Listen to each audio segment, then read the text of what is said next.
दिल्ली जीतने के बाद, केजरीवाल ब्रांड ऑफ पॉलिटिक्स को हराने के बाद, क्योंकि ये भी एक बड़ा मरहला था भारतीय जनता पार्टी के लिए कि ये किला भी हमको ध्वस्त करना है, जहां पर एक विपक्षी दल की सरकार थी वो भी जीत लिया, जो काम नहीं हो पा रहा था। 27 साल से दिल्ली में नहीं हुआ था, नरेंद्र मोदी के आने के बाद भी 10 साल से नहीं हो पा रहा था। दिल्ली में 2 चुनाव लगातार भारतीय जनता पार्टी हारी है, 15 का और 20 का। उसके बाद जाकर ये कामयाबी तीसरे अटेम्प्ट में मिली है, प्रधानमंत्री नरेंद्र मोदी के युग की मैं बात कर रहा हूं। और उसके बाद आगे यहां से बिहार में इस साल चुनाव है, अगले साल बंगाल और असम में चुनाव है। तो बीजेपी 2024 के लोकसभा चुनाव में एक झटका खाने के बाद जिस तरीके से उभरी है, और उसके बाद 3 चुनाव बैक टू बैक उसने बड़े जीते, हरियाणा, महाराष्ट्र और उसके बाद अब दिल्ली। तो इसलिए यहां से पार्टी पूरे जोश से आने वाले चुनावों में कदम रखेगी। ये वो तस्वीर है जिसकी मैं आपसे बात कर रहा था। इंपीरियल होटल में पहुंचते हुए बीजेपी के सभी बड़े नेता, पार्टी प्रेसिडेंट जेपी नड्डा, गृहमंत्री अमित शाह, वो पहुंच गए हैं और एनडीए की बैठक यहां पर जो है अब शुरू होने जा रही है। बीजेपी और एनडीए का ग्राफ इस वक्त पूरे देश में आपको हर तरफ लहराता हुआ दिखाई देगा, तेजी से बढ़ता हुआ दिखाई देगा, और ये बड़ी चुनौती है विपक्षी दलों के लिए। और एक और खास बात यह कि कांग्रेस पार्टी को तो लगातार चुनावों में परास्त कर रही है भारतीय जनता पार्टी, अब उसका रुख क्षेत्रीय दलों की ओर है। क्षेत्रीय दलों की जहां पर सरकारें हैं वहां पर कैसे बीजेपी और एनडीए को सत्ता में लाया जाए, इसकी पहले बिहार में शुरुआत परीक्षा होगी और उसके बाद फिर अगले साल बंगाल में एक बड़ी परीक्षा होने जा रही है। मेहमान हमारे साथ स्टूडियो में नए मेहमान आ चुके हैं, विजय त्रिवेदी जी आ चुके हैं, सर स्वागत है आपका। समीर चौहानकर साहब हमारे साथ आ चुके हैं। अब फोकस शिफ्ट रामलीला मैदान से इंपीरियल होटल, जहां एनडीए की बैठक होने जा रही है। सर थोड़ा आगे की बात करनी है विजय जी यहां से। अब बिल्कुल, अब दिल्ली हो गया, बिहार बंगाल की बारी है।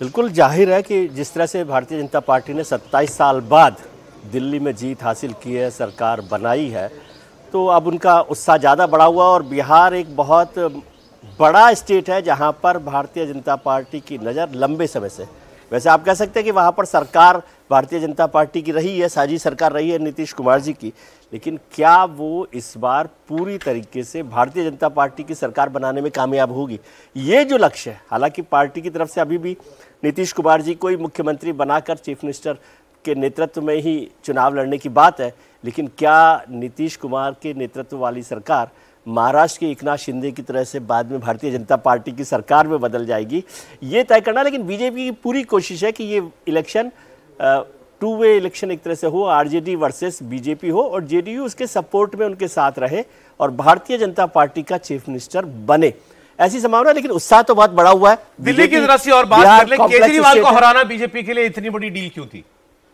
10 साल लगा था। एक तो दिल्ली में 7 LKM से यहाँ पर सचिवालय की दूरी बहुत कम है, और उसको पार करने में 10 साल लग जाएं, 11 साल लग जाएं, तो वो भी बड़ी बात थी भारतीय। और दिल्ली भारतीय जनता पार्टी का गढ़ है, बिहार की तरह से नहीं है। एक जमाने तक, मतलब जब यहाँ पर म्यूनिसिपल काउंसिल थी तब भी भारतीय जनता पार्टी थी, और आज जैसे रेखा गुप्ता जी को लाया गया, तो वो जो वैश्य समाज है, वो जो पंजाबी समाज है, जो आशीष सूद है, वो पूरा जो है कोर वोटर है भारतीय जनता पार्टी का। उसके बाद भी भारतीय जनता पार्टी उस कोड केजरीवाल को नहीं तोड़ पा रही थी। तो ये कोड केजरीवाल को जो ब्रेक किया है, ये बड़ा काम है। कोड केजरीवाल मतलब एक नई किस्म की पॉलिटिक्स थी, जिसको समझ में नहीं आ रहा था कि न उन्हें वो एंटी हिंदू, प्रो मुस्लिम कुछ भी वो नहीं कर सकते थे। फिर वो जो फ्री बीच की पॉलिटिक्स केजरीवाल साहब ने शुरू की थी, उसको तोड़ना भी उनके लिए। सर कुछ कमेंट्स आ रहे हैं, रवि किशन बोल रहे हैं इस वक्त। बड़ा सम्मान मोदी जी के प्रति, मतलब दिल से धन्यवाद समस्त भारत की महिला दे।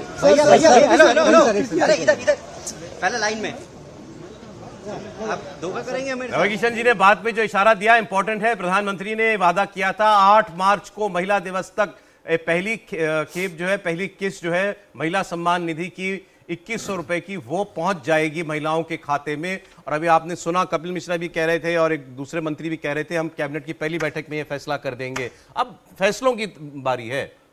मुझे लगता है कि इसमें तो त्रिपाठी जी भी आ गए हैं, यशवर्धन जी, इसमें तो कोई संदेह नहीं है कि अगर प्रधानमंत्री नरेंद्र मोदी कुछ कहते हैं तो वो करते हैं।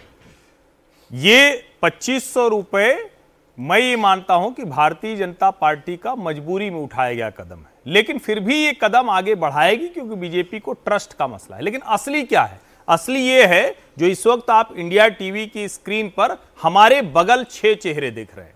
आप अगर देखिए, जाट, सिख, पंजाबी, ब्राह्मण, जो बिहार से आते हैं पंकज सिंह, और दलित चेहरा, यह है भारतीय जनता पार्टी की हिंदू आइडेंटिटी। आगे की राजनीति पहले की राजनीति ये यही है। बीच में भारतीय जनता पार्टी थोड़ा जाति की राजनीति करने लगी थी, वहां फंस गई थी, और एक वैश्य समाज से आने वाली महिला जो उसके संगठन से थी वो आ गया थी। अब मैं ये मानता हूं कि ये 2500 तो ठीक है, हम लोगों को सौरभ जी हर दूसरे दिन बात करनी पड़ेगी यमुना कब कितनी साफ हुई, हमें बात करनी पड़ेगी कूड़ा कितना घटा।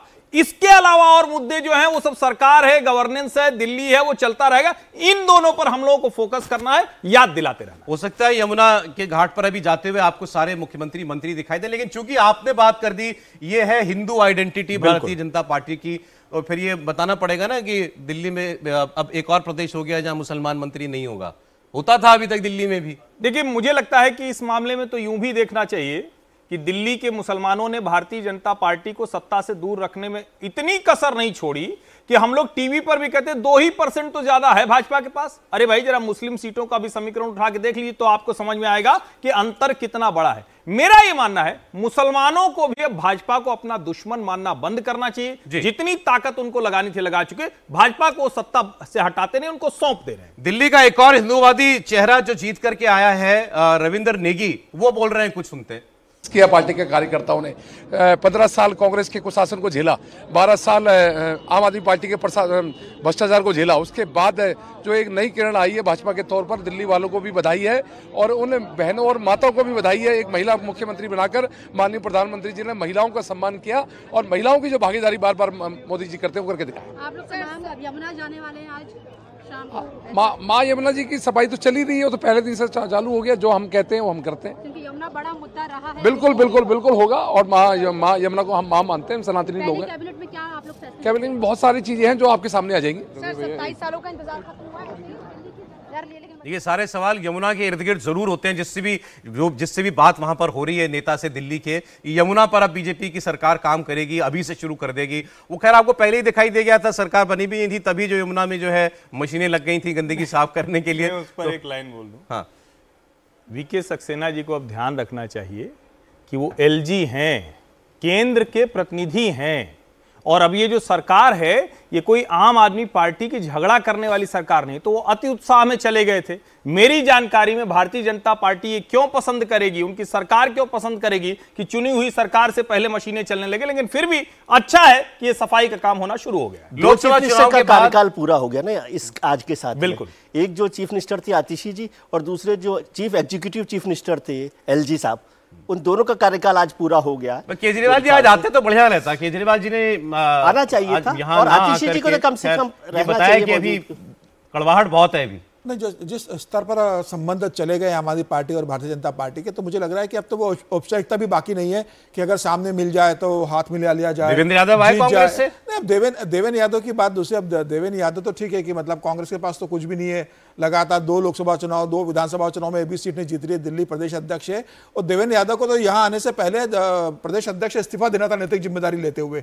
उनका मुख्यमंत्री के कार्यालय में आना जीरो अलग है इस बार का। नहीं, मुझे कितना उनको नैतिक जिम्मेदारी लेते हुए पहले इस्तीफा देना चाहिए था। यहाँ आने को इतनी उत्साह थे उन्हें, इससे बेहतर वो इस्तीफा देते कि अच्छी बात है आए तो ठीक है, लेकिन मुझे लगता है कि उन्हें जो उनकी जो प्राथमिक ड्यूटी है कि अगर पार्टी इतनी बुरी आ रही है तो वो एक लाइन से इस्तीफा लिख देते कि मैं नैतिक जिम्मेदारी लेता हूं, वो पार्टी के अध्यक्ष में से इस्तीफा देता हूं। पार्टी स्वीकार करे या नहीं करे पार्टी की बात है। जहां तक केजरीवाल की बात है, और जिस तरीके से भारतीय जनता पार्टी की तरफ से भी बयान आए कि भाई केजरीवाल घर में बैठ के टीवी से देखे, यहाँ आने की जरूरत नहीं है, जिस तरीके से कहा गया है, तो केजरीवाल को भी लग रहा होगा। और संबंध जिससे एलजी के साथ जितने संबंध खराब हो गए, प्रधानमंत्री मोदी पर जिस तरीके से केजरीवाल ने अटैक किया, अमित शाह पे वो अटैक करते थे, जिस तरीके से भारतीय जनता पार्टी और आम आदमी पार्टी का कटुतम संबंध हो गया, तो इसकी संभावना कम थी कि अरविंद केजरीवाल आएंगे। लेकिन मुझे लगता है कि आतिशी को आना चाहिए था। आतिशी मुख्यमंत्री रही है और अब नई सरकार बन गई है, तो आतिशी को जरूरत, तो केजरीवाल विधायक भी नहीं है। बीजेपी को एनडीए को 21वां राज्य मिल गया है, विपक्ष का एक और राज्य देश में घट गया है, केजरीवाल जी के 2 में से 1 रह गया है। देखिए, एक तो ये कि मेरा एक बहुत स्पष्ट मानना है कि आपको कटुता, कड़वाहट ये तो आप तय करते हैं। जमुना में जहर मिलाने जैसा घटिया स्तरहीन आरोप आप लगाए, उसके बाद दोनों में कोई कसर नहीं रहती है जब एक बार शुरू हो जाता है तो। लेकिन आपको पूर्व मुख्यमंत्री थे, दिल्ली की पार्टी के सबसे बड़े नेता थे, आपको वहां रहना चाहिए था। आतिशी को भी वहां रहना चाहिए था, निमंत्रण जाने के बाद न रहना ये उचित नहीं। अब दूसरी बात, देवेंद्र जी के प्रति आप इतना क्रूर क्यों हो रहे हैं समीर जी? अरे भाई, देवेंद्र यादव क्या उसके लिए जिम्मेदार हैं?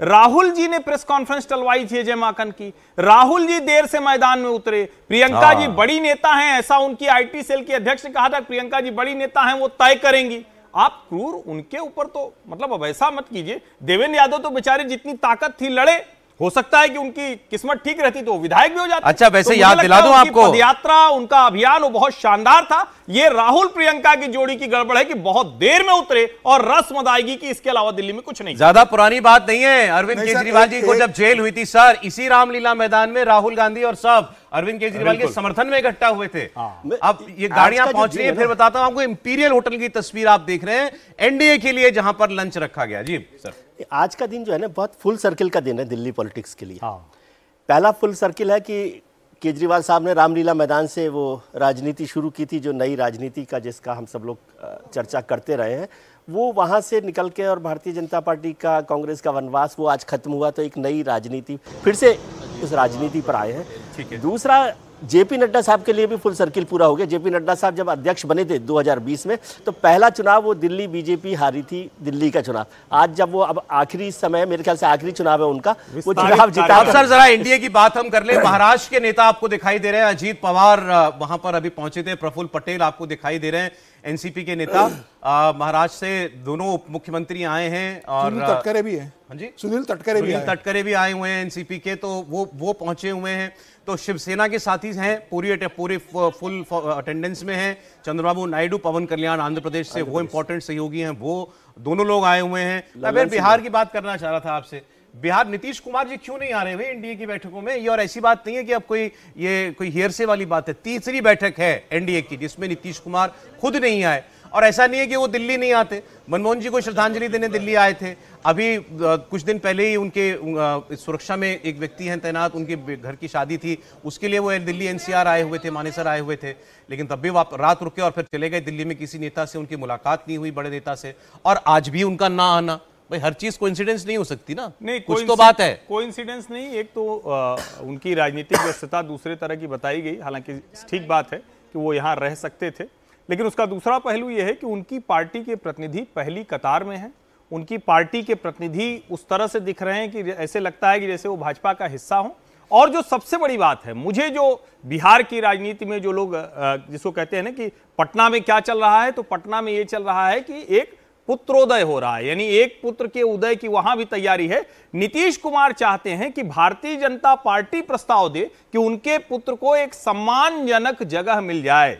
यह भी एक बार्गेन की कोशिश हो रही है। भारतीय जनता पार्टी इस पर कब जाकर उनसे बात करेगी, या वो कब अपनी तरफ से कोई संदेशवाहक भेजेंगे? असली लड़ाई ये है, मुझे वो वाली लड़ाई मतलब किसी मुद्दे पर ठनी हुई है ना? नहीं, ये वो चाहते हैं। हाँ बिल्कुल, पुत्र के मुद्दे पर, वो पुत्र मोह उन पर भी अब हावी हो रहा है, और सब लोग ये कह रहे हैं कि आखिर इसमें बुराई क्या है? आपका बेटा है, वो अगर राजनीति में आना चाहता है तो उसको, लेकिन कौन सा तरीका होगा, कैसा सम्मानजनक पद होगा, उसकी एक मुश्किल है, जो उनको एक तरह से कहें कि बार्गेन के लिए वो एक कोशिश कर रहे हैं। और भाई अभी यहीं से अभी बिहार की तैयारी शुरू हो जाएगी। मनमोहन सिंह जी की श्रद्धांजलि के लिए वो यहाँ आए थे, हो सकता है अभी वो एनडीए को श्रद्धांजलि देने का वक्त नहीं समझते। या तो नीतीश कुमार अपने बेटे के लिए कुछ ज्यादा मांग रहे होंगे। देखिए, नीतीश कुमार अगर अपने बेटे को अगर बिहार की कैबिनेट में लेना चाहते बात चर्चा करने वाली, मुझे बताइए। मुझे लगता है अगर नीतीश कुमार अपने बेटे को कैबिनेट में लेना चाह रहे होंगे तो उसमें भारतीय जनता पार्टी को बहुत दिक्कत नहीं होगी। भाई वो मुख्यमंत्री है, उनकी पार्टी के कोटे से अगर मंत्री बनते तो भारतीय जनता पार्टी को क्या दिक्कत होगी, उसमें कोई ऑब्जेक्शन नहीं होगा। ये जरूर बात हो रही होगी कि पार्टी के अंदर उसका एक्सेप्टेंस क्या।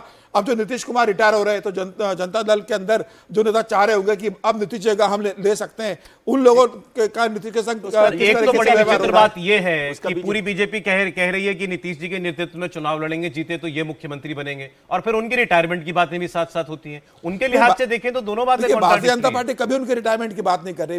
विनोद तावड़े जो बिहार के प्रभारी, वो बहुत स्पष्ट बोल चुके हैं कि हम नीतीश कुमार के नेतृत्व में चुनाव लड़ेंगे। अब चुनाव परिणाम आने के बाद तय होगा। अब प्रशांत किशोर तो कह रहे हैं कि नीतीश कुमार 20 सीटें भी लेकर नहीं आने वाले। अगर प्रशांत किशोर की बात सही हो जाती है और नीतीश कुमार को 20 सीटें भी नहीं मिलती है तो नीतीश कुमार को भारतीय जनता पार्टी अपने आप घर बिठा देगी। जैसे एकनाथ शिंदे के साथ हुआ, भारतीय जनता पार्टी इस स्थिति में आ गई थी कि हम सरकार बना सकते हो, तो एकनाथ शिंदे से कह दिया भैया या तो आ जाओ या घर बैठो। मजबूरी में देवेंद्र फडणवीस को उनको एक्सेप्ट करना पड़ा। तो मुझे लगता है कि नीतीश कुमार इस चुनाव के बाद कोई बहुत बड़ी ताकत नहीं रहेंगे और भारतीय जनता पार्टी बहुत आराम से अपना मुख्यमंत्री बना लेगी। भारतीय जनता पार्टी सिर्फ चुनाव का इंतजार कर रही है। भारतीय जनता पार्टी जानती है कि इस चुनाव में वो सबसे बड़ी पार्टी बनेगी और वो इस स्थिति में आ जाएगी कि नीतीश कुमार की बहुत ज्यादा जरूरत नहीं होगी। नीतीश कुमार के ज्यादातर विधायक भारतीय जनता पार्टी के पास जाने की स्थिति में आ जाएंगे। पूछने वाला था आपसे कि दिल्ली की जीत के बाद अब खतरे की घंटी ममता बनर्जी के लिए की है क्या सबसे ज्यादा? अब तो आपकी बातों से लग रहा है कि नीतीश कुमार के लिए खतरे की घंटी ज्यादा है। नीतीश कुमार जी तो एकनाथ शिंदे हो गए, मैं आपको बता रहा हूँ, बिहार के एकनाथ शिंदे हैं। एकनाथ शिंदे नहीं सर, थोड़ा सा आपसे मतभेद है मेरा इस पे। मतलब वो सरकार में भी नहीं एकनाथ जी की जरा नहीं, हिंदू परिवार की तरह सोचिए ना। घर के बूढ़े बुजुर्ग हैं, अब सारे निर्णय बच्चा ले रहा है, जवान हो गया है, वही उसी की सब कुछ है, लेकिन चलते वक्त तो कहता है पिताजी जो तय करेंगे वही होगा, दादाजी जो तय करेंगे वही होगा। दादाजी और पिताजी को भी पता है कि भैया कौन तय कर रहा है, भारतीय जनता पार्टी किस ताकत में है ये नीतीश जी को भी पता है, लेकिन बार बार दादाजी पिताजी। अब किसी दिन तो दादाजी का मन करे कहें कि भाई मैं बूढ़ा हो गया हूं, मैं एक समय था मेरा जलवा जलाल था, बड़ा हमने एक तरह से कहें कि जो ताकत थी प्रभाव थी उसका इस्तेमाल किया, अब तुम्हारा है ये सब, कभी तो बोले ना। तो हिंदू परंपरा के तहत उनको वहां ले जाकर खड़ा कर रहे हैं जिससे वो ये बोल दे। सर एक लाइन जोड़ देता हूं, मतलब नीतीश कुमार जी के लिए मिठास का वो एक प्रस्ताव रख रहे हैं। जाहिर है सर, जैसे भारतीय जनता पार्टी के अंदर मार्गदर्शक मंडल है, हो सकता है एनडीए के अंदर कोई नया मार्गदर्शक मंडल बन जाए कि जो एनडीए के जो बुजुर्ग है उनको मार्गदर्शक एनडीए वालों की क्या मजबूरी है मार्गदर्शक मंडल मान लेने की? नीतीश कुमार की क्या मजबूरी होगी? नीतीश कुमार जानते हैं मेरे बगैर किसी का गुजारा नहीं है। सत्ता की मजबूरी, अब भारतीय जनता पार्टी के बिना नीतीश कुमार सत्ता में नहीं आ सकते, ये वो जानते हैं। एकनाथ शिंदे भी इस बात को नीतीश कुमार के बिना भाजपा आ सकती है? देखिए, नीतीश कुमार के बिना भारतीय जनता पार्टी एक बड़ी ताकत बनेगी, सबसे बड़ा दल भारतीय जनता पार्टी बनने वाला है। और जिस तरीके से भारतीय जनता पार्टी का संगठन वहां काम कर रहा है, प्रधानमंत्री मोदी की पूरे देश के अंदर अपील है। नीतीश कुमार अब अपने राजनीतिक अवसान के स्टेज में चले गए। अब उनके अंदर वो करिश्मा नहीं है कि वो बिहार की यात्रा कर ले और जनता उनके नाम पर वोट दे दे। या नीतीश कुमार के सारे सिपाही सलार जानते हैं कि बिना भाजपा के हम सत्ता में लौटेंगे नहीं। और मुझे लग रहा है कि अब भारतीय जनता पार्टी बिहार के चुनाव से पहले कुछ एनडीए में वहां बम पटाखे फूटने वाले हैं या नहीं? नहीं, बिल्कुल नहीं। चुनाव के पहले कोई किसी तरह का समीकरण नहीं होगा। चुनाव तक नीतीश कुमार मुख्यमंत्री जरूर रहेंगे, चुनाव के बाद नीतीश कुमार मुख्यमंत्री नहीं रहेंगे, ये लगभग तय है। देखिए इसके लिए बीच में क्या रेखा गुप्ता जी भी पहुंच गई है, नई मुख्यमंत्री। मांझी जी वाला वो चित्र अगर पड़ जाए तो समझ में आ जाए कोई बम पटाखा नहीं फूटेगा, वो गंगा नहा ली करें, जिसको जो जलना हो जले। तो इसी समझ लीजिए सब महाकुंभ में गंगा नहा ली है तो कोई दिक्कत नहीं। अब रेखा जी अब मुख्यमंत्रियों में शुमार हो गई हैं, तो इसलिए वो भी इस बैठक का हिस्सा होंगी जहां भारतीय जनता पार्टी के सारे मुख्यमंत्री होंगे और उसके अलावा एनडीए के सहयोगी मुख्यमंत्री जो हैं वो भी होंगे। बड़ी जिम्मेदारी रेखा गुप्ता जी को मिली है और सीधे वो रामलीला मैदान से यहां पहुंचे। मोहन यादव जी को आप देख रहे हैं, इसकी हम लोग बात कर रहे थे कि एक लाइन से आप देखिए ये जितने अब नए मुख्यमंत्री बीजेपी के बने हैं पिछले 1-2 वर्षों के अंदर, सब एक तो बैकग्राउंड सबका एक जैसा दिखाई देता है, खांटी बीजेपी के नेता, आरएसएस के ड्राइड इन द वूल, और दूसरा एक एज ब्रैकेट के लोग हैं। बार बार इस पर चर्चा हम लोग करते रहे हैं कि भारतीय जनता पार्टी इस समय जनरेशनल चेंज पर चल रही है, जिसको हर्ष जी बहुत अच्छे से पीढ़ीगत बदलाव कहते हैं। तो वो जनरेशनल चेंज पूरी पार्टी में चल रहा है, सरकारों के लेवल पर चल रहा है। आप चाहे भजन लाल जी को देखें, आप जो दूसरे मोहन यादव जी को देखें, प्रमोद सावंत को देखें, चरण मांझी को देखें, देवेंद्र फडणवीस को देखें, योगी आदित्यनाथ को देखें, देवेंद्र फडणवीस को देखें, तो वो एक पूरा जनरेशनल चेंज वहां पर चल रहा है।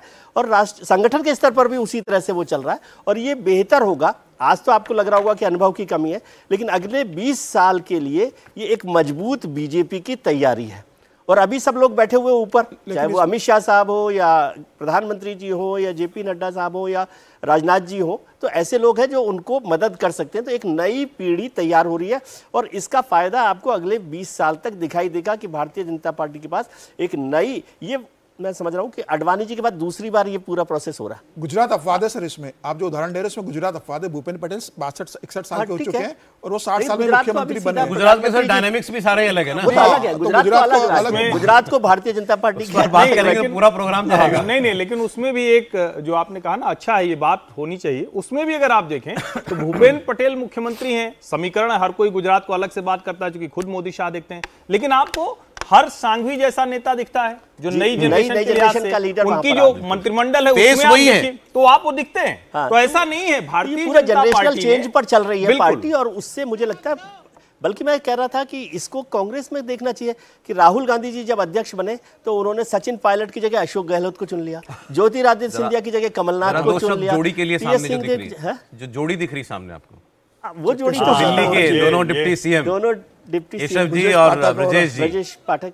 अच्छा, लेकिन यहाँ दूसरा मतलब नहीं है, यहाँ बजट पेश कर रहे हैं मुख्यमंत्री जी। हाँ, योगी आदित्यनाथ नहीं आए हैं क्योंकि वहाँ बजट चल रहा है, आज वहाँ बजट पेश हो रहा है विधानसभा में, पेश किया है तो विधानसभा में, और इसलिए दोनों उप मुख्यमंत्री यहाँ पर आ गए हैं। वैसे ये दोनों उप मुख्यमंत्री दिल्ली आजकल ज्यादा ही रहते हैं। नहीं, हम नहीं रहते शायद लेकिन ये बड़ा चेंज हो रहा है। और एक चीज और कि बीजेपी ने सूत्र पकड़ा, आप सोचिए 27 साल बाद भी सुषमा स्वराज से रेखा गुप्ता तक आ गए, महिला मुख्यमंत्री ने छोड़ा था, वहां से फिर महिला मुख्यमंत्री पर आ गए। हालांकि अब ये बीजेपी दावा करे कि वो महिला प्रतिनिधित्व पर ध्यान दे रही है, तो इसको मानना थोड़ा सा हजम नहीं होता, क्योंकि 21 सरकारों में एक महिला मुख्यमंत्री है। नहीं, लेकिन इसका दूसरा पहलू है, उनको जब जहां अवसर मिला उन्होंने महिला, जैसे उदाहरण के लिए 20 बार मौका है ना? नहीं, मैं वही कह रहा हूं, राजस्थान में दिया कुमारी उप मुख्यमंत्री हैं, आपके उड़ीसा में प्रवृत्ति उप मुख्यमंत्री हैं। तो ऐसा नहीं, और ये भी नहीं होना चाहिए ना कि आपने किसी को बनाने के लिए, और मैं बीजेपी वो ठीक है, मैं लेकिन ये कह रहा हूं, ये दावेदारी मत कीजिए कि हम महिला प्रतिनिधित्व की वजह से मुख्यमंत्री बना रहे हैं। आपको जो ठीक लग रहा है, मैं जेंडर पे जाता ही नहीं, लेकिन यदि दिल्ली में जेंडर चाहे फैक्टर रहा हो, अवसर है तो महिला फैक्टर है। फैक्टर 45% वोट मिला है आपको, महिला आपको महिलाओं का ज्यादा वोट मिला है, वो सब ठीक है। आउटगोइंग चीफ मिनिस्टर महिला है, सब कुछ उचित है, लेकिन आप ये दावेदारी मत करिए। टेम्परेरी से परमानेंट सीएम सर बनाया महिलाओं को, थोड़ा तो क्रेडिट दीजिए। सर 21 मौके के बाद यदि एक महिला मुख्यमंत्री बना रहे हो तो महिला प्रतिनिधित्व का दावेदारी आपकी नहीं बनती। मैं केवल इतनी सी बात नहीं, मैं ये कह रहा हूं कि इसका मतलब ये कतई नहीं, और ये मैं बार बार चेताता हूं पार्टियों को कि आप प्रतीक के लिए किसी को भी मत बैठाई। भाई रेखा गुप्ता छात्र राजनीति से निकलकर, काउंसिल से निकलकर यहां तक पहुंची है, तो उनको बिठाया आपने। जबरदस्ती किसी महिला को बिठा देना, जबरदस्ती किसी जाति को बैठा देना, ये करना ही नहीं चाहिए। राजनीति में इसका उल्टा प्रभाव। केशव मौर्य कुछ बोल रहे हैं।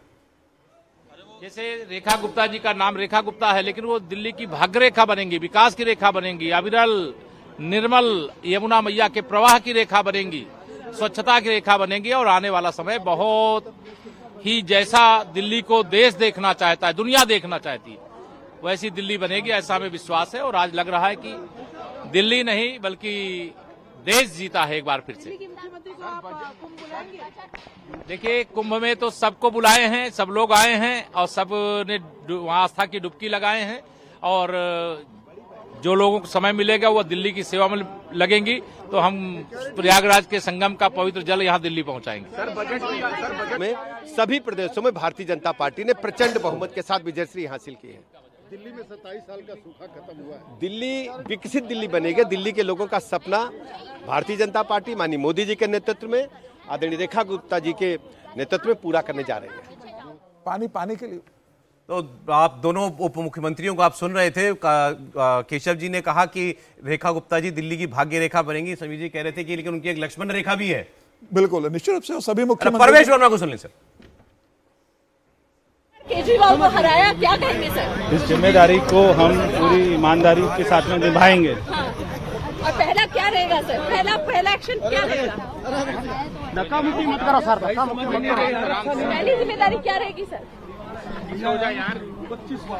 देखिए, हम क्या कर रहे हो यार? हमारी कैबिनेट की मीटिंग होगी, उसमें सारे फैसले आपके सामने आएंगे। परवेश वर्मा के अंकगणित के आगे रेखा गणित भारी पड़ गई। जी हाँ, बिल्कुल। और कल तक तो चर्चा थी कि शायद उनको उप मुख्यमंत्री बनाया जाएगा। अभी तो हमने ऐसा कुछ नहीं सुना, मतलब कोई आज तो कोई चर्चा ऐसी नहीं हुई है। बस मुख्यमंत्री हैं और उनके साथ बाकी जैसे 6 मंत्री हैं, वैसे एक परवेश वर्मा भी उपमुख्यमंत्री होंगे। अब विभागों के बंटवारे में भी एक अंदाजा लगता है किसको ज्यादा आप महत्व दे रहे हैं। नहीं, एक तो अंदाजा लग ही जाता है ना, हायरार्की में रेखा गुप्ता के बाद नंबर 2 है। नंबर 2 पर तो हमेशा अगर मुख्यमंत्री नहीं है, जिसको कहा भी जाता है, तो चाहे आप उप मुख्यमंत्री के तौर पर कहें, ये उप मुख्यमंत्री इधर चलन में आया है, वरना जो सबसे हायरार्की में ऊपर मंत्री होता था वही माना जाता था कि ये नंबर 2 है या इसकी ताकत है। और मैं थोड़ा सा, आज रेखा गुप्ता का ही दिन है, लेकिन परवेश वर्मा पे थोड़ी बात मैं करना चाहूंगा। देखिए, परवेश वर्मा एक ऐसे नेता जिनको लेकर 2024 में कहा गया कि अब तो इनका राजनीतिक अवसान हो गया, समाप्त हो गए। परवेश वर्मा एक चैलेंज लेते हैं, और मैं फिर कह रहा हूं, उनके अंदर कोई ऐसी कमी नहीं थी जिसको न कहा जाए कि वो मुख्यमंत्री नहीं बन सकते। उसके बाद वो नहीं बनते हैं। एक सामाजिक समीकरण में महिला मुख्यमंत्री के लिए भाजपा करती है, और उनका क्या बयान है वो याद करना चाहिए। वो कह रहे हैं, हमारे पिता को इसी भाजपा ने मुख्यमंत्री बनाया, मुझे इतना कुछ दिया है, मैं मरते दम तक इसी पार्टी में रहने वाला हूं, कहीं जाने वाला नहीं हूं, यहीं रहने वाला हूं। ये इस लिहाज से भी महत्वपूर्ण है कि जितने लोगों ने धैर्य के साथ बीजेपी में राजनीति की, आज उनको कुछ न कुछ बड़ा मिला है। लेकिन एक निराशा उनके चेहरे पर दिखाई दे रही थी। कल तो दिखा मुख्यमंत्री का दावेदार सर, अब सीधा अब मुख्यमंत्री पार्टी नहीं बनाया, मुख्यमंत्री रेखा जी बन गई है। अब उप मुख्यमंत्री विभाग भले ही आप दे दो, लेकिन अब मुख्यमंत्री का जो पावर होता है, अब जैसी उत्तर प्रदेश में आप देख लीजिए, भले ही योगी आदित्यनाथ मुख्यमंत्री है, उप मुख्यमंत्री केशव प्रसाद मौर्य है। अब केशव प्रसाद मौर्य तो नहीं कह सकती कि भाई मुख्यमंत्री के बाद में सबसे पावरफुल हो, वो तो अपने विभाग का, जिनके पास जो विभाग था वो विभाग भी नहीं बचा पाया दूसरी बार सरकार में, वो विभाग भी उनसे छीन लिया गया था। तो बस अब ये मुख्यमंत्री का रहता है कि कितना आपको दिया था। लेकिन प्रवेश वर्मा बड़े नेता रहे हैं, मुझे लग रहा है कि 2 बार के सांसद, उसके पहले विधायक रहे, और रेखा गुप्ता का जिस तरीके से व्यवहार है सबको साथ में लेकर चलने का, वो पार्टी ने बहुत हिदायत भी दी होगी सबको साथ में लेकर चलना। और दिल्ली ऐसा शहर है कि यहाँ अमित शाह जी बैठे, प्रधानमंत्री बैठे, भारतीय जनता पार्टी के राष्ट्रीय संगठन महामंत्री बैठे, प्रदेश राष्ट्रीय अध्यक्ष बैठे, पूरा संगठन यहाँ बैठा हुआ है। तो यहाँ तुरंत आपका वॉच रहता है। तो बहुत ज्यादा मुख्यमंत्री अपने मन से काम नहीं करेगी, सबको साथ लेके चलेगी। बड़े विभाग मुझे लगता है इस बार डिस्ट्रीब्यूशन होंगे, अच्छा विभाग प्रवेश वर्मा और उनकी उम्मीद अभी टूटी भी नहीं होगी सर। भाई पिछली सरकार में 3 मुख्यमंत्री दिए भारतीय जनता पार्टी ने, कौन जाने वो 3 मुख्यमंत्री यहाँ पर रहे। वैसे हर्ष जी ने कहा कि वो प्रोटोकॉल से भी बहुत हायरार्की तय होती है, दूसरी बार प्रवेश वर्मा बने, ये मोटे तौर पर ऐसा माना जाता है। लेकिन पता नहीं क्यों मुझे राजनाथ जी याद आ गए।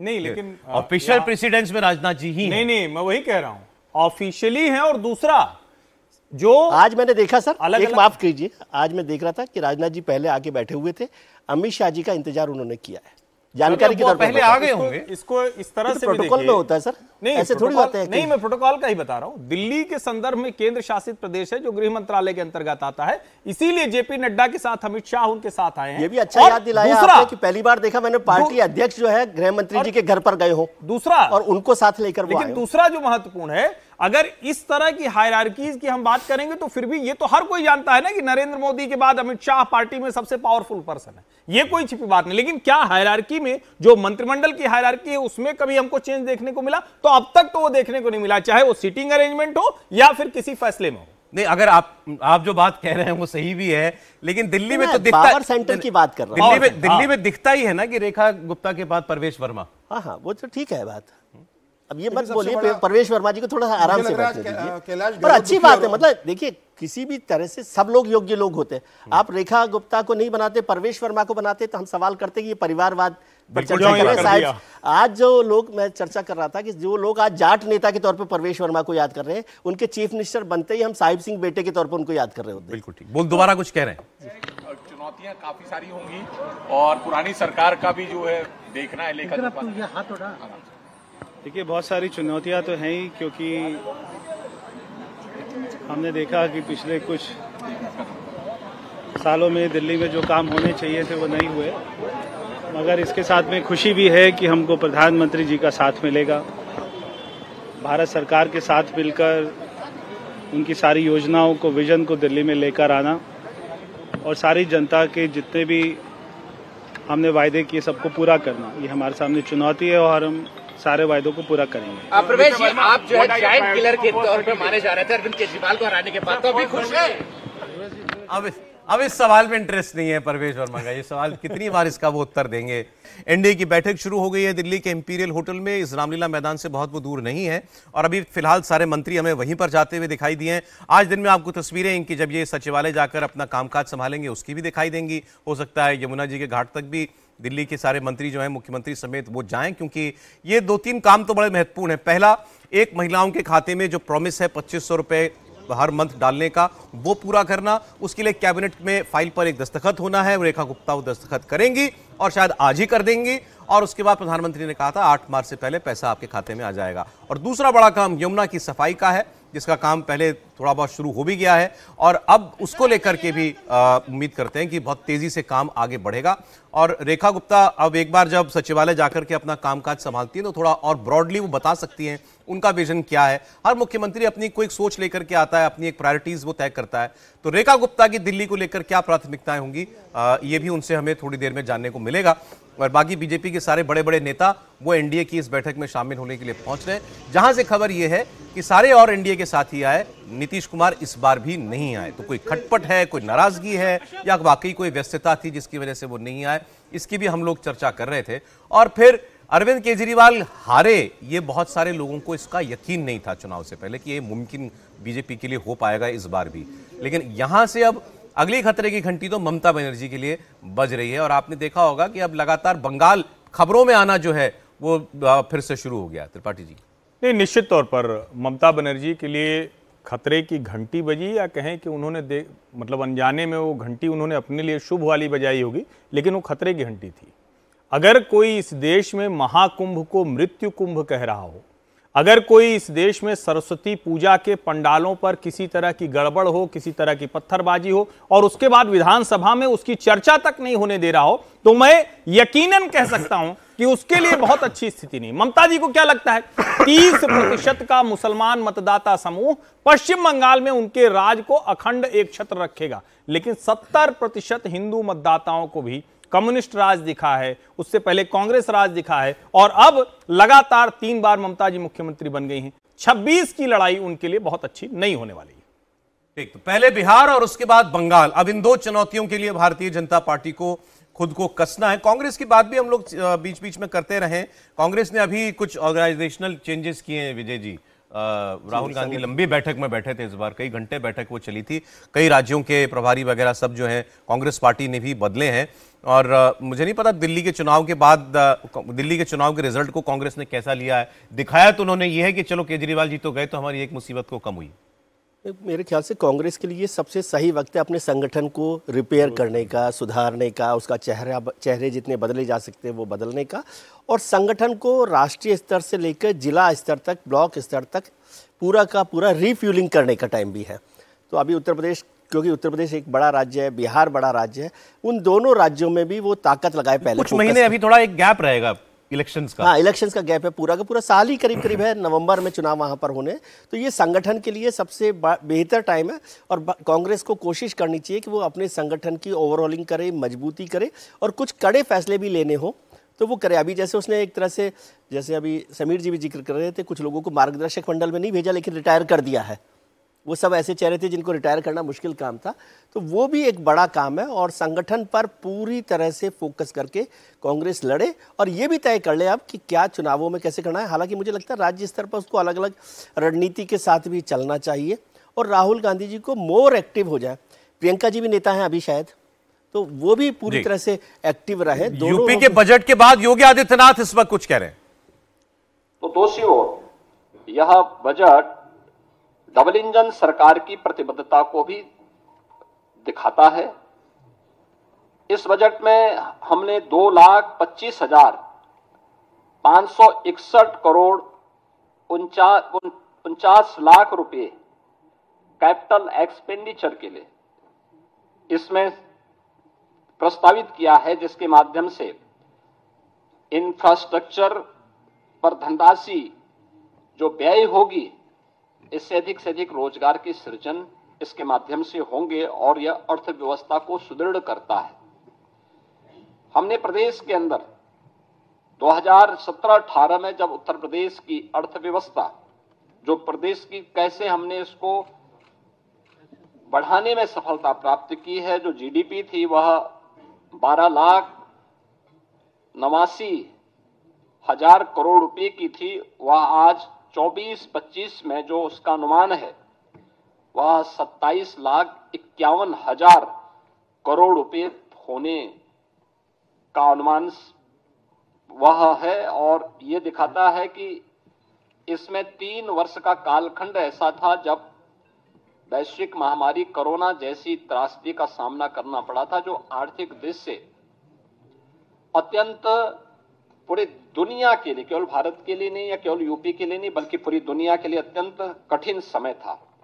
और आज उसी का परिणाम है कि 2016-17 में जिस उत्तर प्रदेश की अर्थव्यवस्था देश के अंदर 6ठी-7वीं अर्थव्यवस्था मानी जाती थी, आज उत्तर प्रदेश ने जो लंबी छलांग लगाई है, परिणाम है कि उत्तर प्रदेश आज देश का दूसरी बड़ी अर्थव्यवस्था के रूप में उभरा है। उत्तर प्रदेश के अंदर इसके लिए हमें रेवेन्यू लीकेजेज को समाप्त करने पड़े थे। टेक्नोलॉजी का अधिक से अधिक उपयोग किया गया था। हमें प्रदेश के अंदर राजस्व प्राप्ति के अपने नए साधन उपलब्ध करवाने पड़े थे। और मुझे बताते हुए प्रसन्नता है कि आज उत्तर प्रदेश ने जो कदम उठाए हैं 22-23 हो, 23-24 हो या 24-25 के दौरान देश के सभी राज्यों में उत्तर प्रदेश का अपना एक महत्वपूर्ण स्थान रहा है। और हम लोगों ने अपने राजस्व प्राप्ति करने के लिए जो कदम बढ़ाए हैं वह अत्यंत सराहनीय माने गए हैं पूरे देश के अंदर, और वित्तीय क्षेत्र के जानकारों ने उसकी सराहना भी की है। मुझे बताते हुए प्रसन्नता है कि आज का जो बजट प्रस्तुत किया गया है, यह बजट जो कुल राजकोषीय घाटा है वह सकल राज्य घरेलू उत्पाद का, यानी जो FRBM की जो लिमिट है रिजर्व बैंक ने घोषित की है 3% के अंदर, वह 2.97% है। और यह एक वित्तीय प्रबंधन की दृष्टि से एक बेहतरीन कदम माना जा सकता है। राज्य सरकार का बहुत व्यवस्थित वित्तीय प्रबंधन इसको मान सकते हैं। राजकोषीय अनुशासन का भी एक उत्कृष्ट उदाहरण ये अपने आप में है। मुझे ये बताते हुए प्रसन्नता है कि जो नीति आयोग के द्वारा राज्यों की राजकोषीय स्थिति के संबंध में जो उनकी रिपोर्ट आई है, उस रिपोर्ट के अनुसार भी उत्तर प्रदेश को फ्रंट रनर यानी अग्रणी राज्य के रूप श्रेणी में रखा गया है। यह पहली बार आया है। 2018-19 से 2022-23 की अवधि में जो प्रदेश का जो फिस्कल हेल्थ इंडेक्स है वह 8.9 अंकों में इसमें बढ़ोतरी हुई है। व्यय की गुणवत्ता में सुधार हुआ है। 18 में 13वीं अवधि में पूंजीगत जो व्यय था वह 8.8% से 19.3% के मध्य रहा है, और इस अवधि में यह अनुपात देश के प्रमुख राज्यों में औसत अनुपात से जो एवरेज रेशियो था उससे अधिक यूपी का रहा है। प्रदेश ने इस दौरान बेरोजगारी की दर को कम करने में सफलता प्राप्त की है और अत्यधिक रोजगार के सृजन करने में भी प्रदेश ने सफलता प्राप्त की है। उत्तर प्रदेश ने इस दौरान जो कदम बढ़ाए हैं, खासतौर पर अपने परंपरागत उत्पाद के लिए MSME सेक्टर पर वन डिस्ट्रिक्ट वन प्रोडक्ट ने पूरे देश के अंदर अपनी एक पहचान बनाई है। लगातार प्रयासों से प्रदेश ने पिछले 8 वर्षों में 45 लाख करोड़ रुपए के निवेश प्रस्ताव प्राप्त किए हैं, जिनमें से अब तक हम लोग 15 लाख करोड़ रुपए से अधिक के निवेश प्रस्ताव को जमीनी धरातल पर उतारने में हमें सफलता प्राप्त हुई है। और इसके माध्यम से हमने 60 लाख से अधिक उत्तर प्रदेश के युवाओं को सीधे नौकरी प्रदान करने में भी सफलता प्राप्त की है। हमने बजट में इस बार के बजट में 28,478 करोड़ और 31 लाख रुपए नई मदों के लिए हमने प्रावधानित किया है, जिसमें अवस्थापना विकास के लिए 1,79,131 करोड़ 4 लाख रुपए प्रस्तावित किया है, जो कुल बजट का 22% है। इसमें ऊर्जा क्षेत्र के लिए, सिंचाई के लिए, भारी और मध्यम उद्योग के लिए, नगर विकास के लिए, आवास एवं शहरी नियोजन के लिए और नागरिक उड्डयन के लिए यानी एयर कनेक्टिविटी को और बेहतर बनाने के लिए यह कदम बढ़ाए गए हैं। शिक्षा क्षेत्र में कुल बजट का उत्तर प्रदेश के अंदर शिक्षा के लिए 1,06,360 करोड़ रुपए का प्रावधान किया गया है, यानी जो कुल बजट का 13% है। आप देखते होंगे कि अक्सर शिक्षा के लिए 6% बजट की मांग होती है। उत्तर प्रदेश देश के उन राज्यों में जो 13% केवल शिक्षा पे खर्च कर रहा है। कृषि क्षेत्र में हम लोगों ने जो बजट के लिए प्रावधान किया, जिसमें कृषि और उसके सहायक सेक्टर हैं, जिसमें कृषि है, उद्यान है, पशुधन है, दुग्ध विकास का है, मत्स्य है, सहकारिता है, ग्राम्य विकास, पंचायती राज, नमामि गंगे और ग्रामीण जलपूर्ति का है। इसमें 89,353 करोड़ रुपए प्रस्तावित किया है, जो कुल बजट का 11% है। चिकित्सा क्षेत्र के लिए यह सेक्टर अत्यंत महत्वपूर्ण सेक्टर है। इसके लिए भी प्रदेश सरकार ने 50,550 करोड़ रुपए का प्रावधान किया है, जो कुल बजट का 6% है। इसी प्रकार से हम लोगों ने जो यूनियन बजट में जो अभी केंद्र केंद्रीय बजट जो देश की संसद में अभी पारित हुआ है, इसमें प्रत्येक जनपद में कैंसर डे केयर सेंटर की घोषणा की गई है और इसके लिए उत्तर प्रदेश सरकार ने अपने प्रस्ताव को भी किया है और बजट में हमने उसके लिए आवश्यक धनराशि की व्यवस्था भी की है कि जिससे हर एक जनपद में हम एक पहले ही फेज में कैंसर रोगियों के लिए डे केयर सेंटर की स्थापना करने की दिशा में कदम बढ़ा सकें, या हम लोगों ने इस दिशा में आगे बढ़ाया है। मुझे बताते हुए प्रसन्नता है कि इस बजट में होमगार्ड, पीआरडी जवान, ग्राम चौकीदार, शिक्षा मित्र, बेसिक शिक्षा विभाग के अनुदेशक, आशा वर्कर, आंगनबाड़ी, एएनएम और संविदा से जुड़े हुए उन सभी कार्मिकों को जितने भी स्वच्छता के कार्यक्रम के साथ जुड़े हुए कार्मिक हैं, इन सभी कार्मिकों को हम लोगों ने अनिवार्य रूप से 5 लाख रुपए के आयुष्मान भारत का कवर हर वर्ष देने की एक बड़ी योजना को भी आज के इस बजट में उसका प्रावधान किया है और इसमें 5 लाख रुपए तक की उनको निःशुल्क स्वास्थ्य की सुविधा उत्तर प्रदेश में मुख्यमंत्री जन आरोग्य योजना के माध्यम से देने की घोषणा इसमें की गई है। मुझे बताते हुए प्रसन्नता है कि समाज कल्याण विभाग के लिए बजट में 35,863 करोड़ रुपए की व्यवस्था की गई है, जिसमें अनुसूचित जाति, जनजाति, पिछड़ा वर्ग, दिव्यांगजन सशक्तिकरण, महिला और बाल विकास के लिए यह धनराशि उपयोग में आएगी। छात्रवृत्ति के लिए 4,720 करोड़ रुपए की व्यवस्था की गई है और निर्धन व्यक्तियों की पुत्रियों की शादी के लिए 900 करोड़ रुपए की व्यवस्था और सामाजिक पेंशन के लिए जो व्यवस्था की जाती है उसमें 13,448 करोड़ रुपए का प्रावधान इसमें किया गया है। मित्रों, इंफ्रास्ट्रक्चर के लिए अब उत्तर प्रदेश अपने एक सुदृढ़ रेवेन्यू सरप्लस स्टेट के माध्यम से बीमारू राज्य नहीं है। डबल इंजन की सरकार ने 8 वर्ष में जो सामूहिक रूप से प्रयास आगे बढ़ाए थे, आज उसका परिणाम है कि हम भारत की डेवलपमेंट में ग्रोथ इंजन की भूमिका के रूप में एक प्रगतिशील राज्य के रूप में आगे बढ़े हैं। इस बार हमने बजट में 4 नए एक्सप्रेस वे की भी घोषणा की है, जिसमें आगरा लखनऊ एक्सप्रेस वे से गंगा एक्सप्रेस वे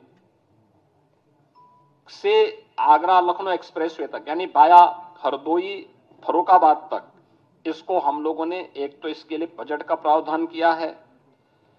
दूसरा, गंगा एक्सप्रेस वे को प्रयागराज से मिर्जापुर, वाराणसी, चंदौली और पूर्वांचल एक्सप्रेस वे के साथ जोड़ते हुए फिर पूर्वांचल एक्सप्रेस वे को इसी मार्ग से ले जाते हुए शक्तिनगर सोनभद्र तक जोड़ने के लिए भी एक घोषणा इसके साथ हम लोगों ने की है, जिसमें बिंद एक्सप्रेस वे के रूप में हम इसको जोड़ने जा रहे हैं।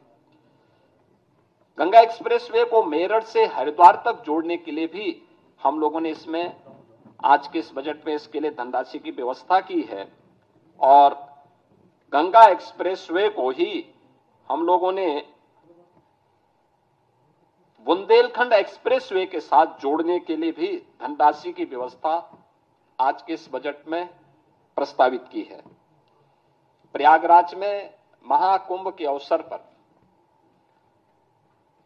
इस बार हमारे जो अनुभव रहे हैं उसको देखते हुए हम लोगों को ये अनुभव हुआ है कि वहां पे आवागमन को और सुगम बनाने के लिए 2 नए ब्रिजेज बनाने बहुत आवश्यक हैं। एक शास्त्री ब्रिज के साथ पैरेलल गंगा नदी के ऊपर और एक यमुना नदी के ऊपर जो नैनी में सिग्नेचर ब्रिज है उसके पैरेलल एक नए ब्रिज बनाने के लिए इसके लिए भी धनराशि की व्यवस्था हमने यहां पर की है।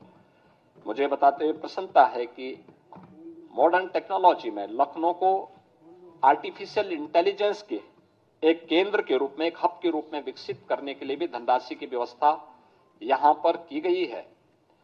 इसके अलावा प्रदेश के अंदर प्रत्येक मंडल स्तर पर प्रदेश सरकार ने एक कन्वेंशन सेंटर एनडीए की बैठक के लिए प्राइम मिनिस्टर मोदी दिल्ली के इंपीरियल होटल अभी पहुंचे हैं। तस्वीरें आपके सामने हैं। ये लंच दिया गया है बीजेपी की तरफ से। आज एनडीए के सहयोगियों को आज आमंत्रित किया गया था दिल्ली के मुख्यमंत्री की शपथ के लिए, और उसके ठीक बाद, बल्कि इनफैक्ट वहीं वेन्यू से ही, रामलीला मैदान से यहां की ओर सब लोगों ने प्रस्थान किया है इंपीरियल होटल के लिए। प्रधानमंत्री अभी यहां पर पहुंचे हैं। एनडीए के सारे सहयोगी आए हुए हैं, महाराष्ट्र से भी आए हुए हैं, उत्तर पूर्व से आए हुए हैं, बिहार से आए हुए हैं, और अब प्राइम मिनिस्टर मोदी अभी पहुंचे हैं इंपीरियल होटल पर। अब ये सवाल, ये शिष्टाचार की एक बस लंच है या इसमें कोई बातचीत भी हो पाती होगी? तो विजय जी ने अटेंड किए होंगे ऐसे फंक्शन, बता सकते हैं? एक औपचारिकता तो है कि जब सब चीफ मिनिस्टर्स को बुलाया तो एक लंच वहां पर रहे, और एनडीए की सब बैठक है तो ये हालचाल भी पूछे भाई सब ठीक ठाक है ना, तो वो भी एक अच्छा यहाँ पे शिकायत करने लगे, शिकायत करने नहीं तो वो भी, उसका भी कुछ निपटारा किया जा सकता है कि प्रधानमंत्री जी कहे किसी को कि भाई इस बात को देखिए कि क्या काम हो रहा है, और औपचारिक तौर पर भी सब लोग मिलते हैं तो ये बेहतर होता है कि सबसे बातचीत हो और हालचाल पूछी जाए। और तो शिकायत मीटिंग होती थी, एनडीए की मीटिंग नहीं होती थी, अब फिर वहीं पर आप आ जाएंगे 240 पर।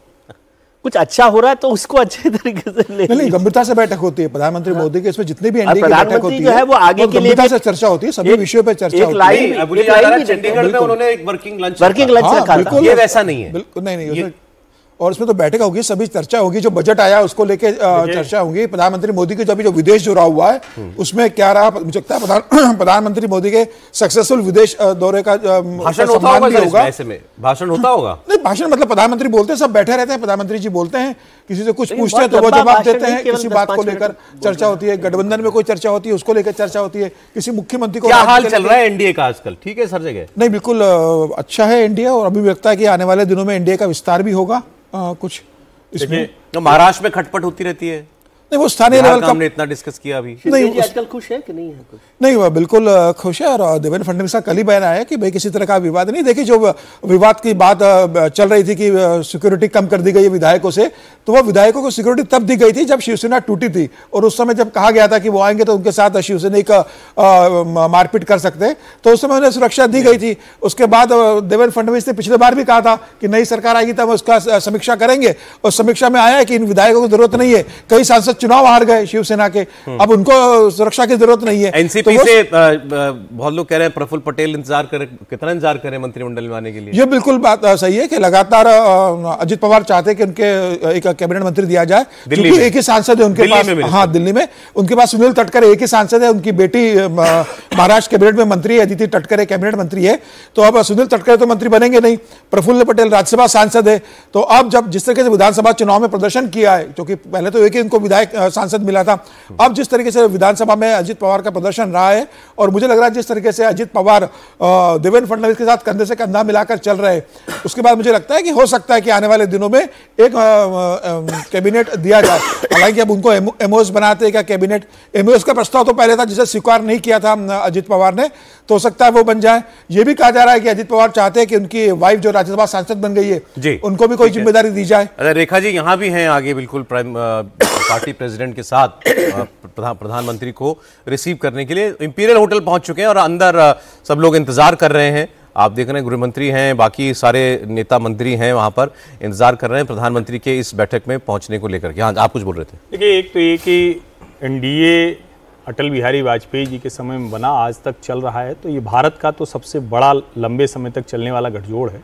बीच में जरूर ऐसा लगा कि क्या नरेंद्र मोदी अमित शाह युग में सहयोगी टूट टूट कर भाग रहे हैं, लेकिन वो सब अब पुराने जमाने की बातें हो गई। अब देखिए, ये तो चूंकि दोबारा ये फोटो अपॉर्चुनिटी हो रही है एनडीए के लोग जो है, लेकिन ये बड़ा कार्यक्रम क्या है, इतना बड़ा पीछे बैकड्रॉप दिया गया है, और सारे एनडीए के सहयोगी एक साथ जो है तस्वीर खिंचा रहे हैं, एक फोटो अपॉर्चुनिटी।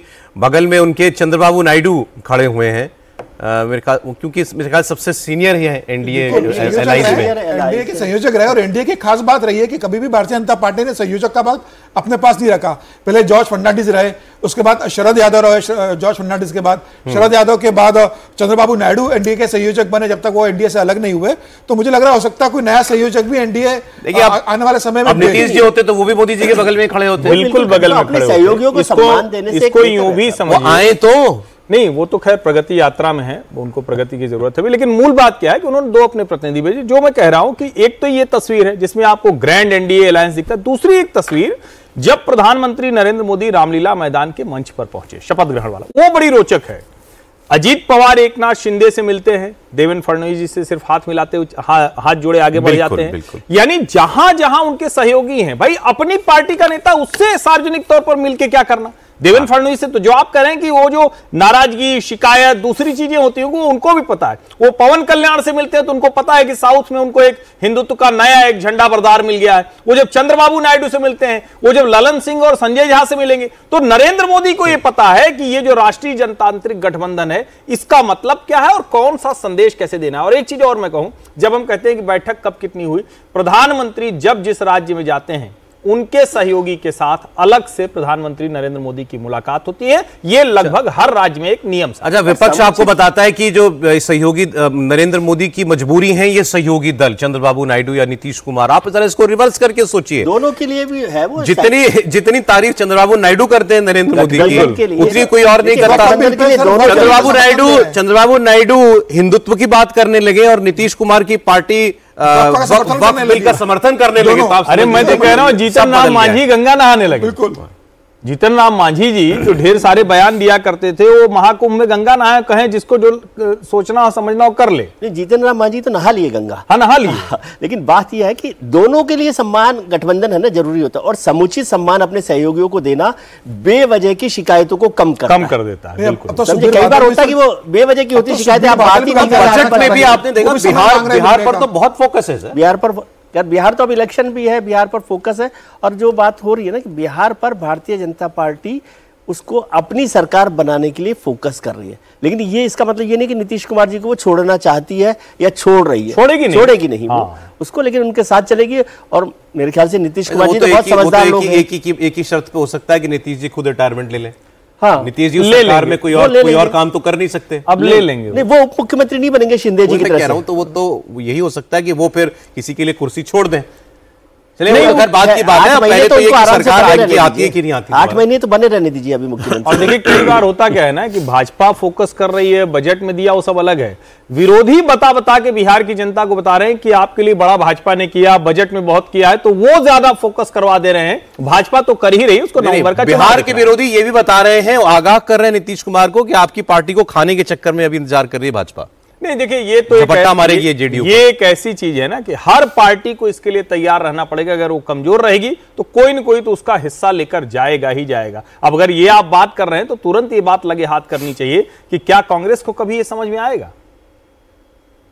कौन कौन उसका हिस्सा खा गया है, ये कांग्रेस को समझ में आएगा क्या? क्योंकि ये तो हो नहीं सकता ना कि सब उतने बड़े बड़े रहे। अब मान लीजिए 70 की विधानसभा है, अगर अगली बार कांग्रेस कुछ मजबूत हो जाए तब ना आम आदमी पार्टी घटेगी। अगर कांग्रेस ऐसे ही कमजोर रहेगी तो फिर भाजपा और आम आदमी पार्टी का मुकाबला। दिल्ली में कांग्रेस उभरेगी कि नहीं उभरेगी अरविंद केजरीवाल के जाने के बाद?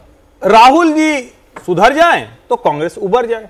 ये भी दिल्ली के लिए, दिल्ली में कांग्रेस के लिए बड़ा मौका है, बहुत बड़ा मौका है। तो कांग्रेस को छोड़ देना चाहिए। 7 सांसद आते हैं, 70 विधायक आते हैं। कांग्रेस को उत्तर प्रदेश देखना चाहिए, जहां से इतनी बड़ा राज्य, उसको बिहार देखना चाहिए, उसको बंगाल देखना चाहिए। दिल्ली छोड़ भी देगा तो बाकी राज्य में जहां कांग्रेस खत्म हो गई, कम से कम वहां फोकस कर ले वो।